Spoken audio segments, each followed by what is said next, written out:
Allahın dərgahında əziz olmağın mənası o deyil ki, Allah səni hey bəsləməlidir.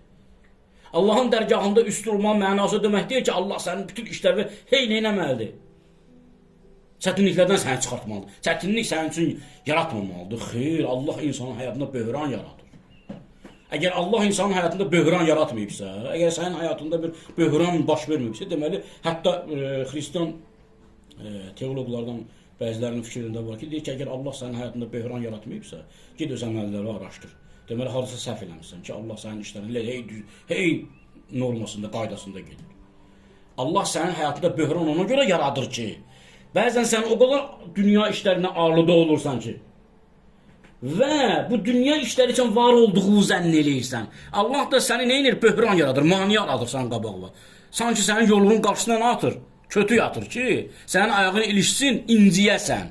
Yıxılarsan, inciyəsən, ailəsən ki, mən düz getmirəm yolu. O tərəfə getmə, bu tərəfə gəl.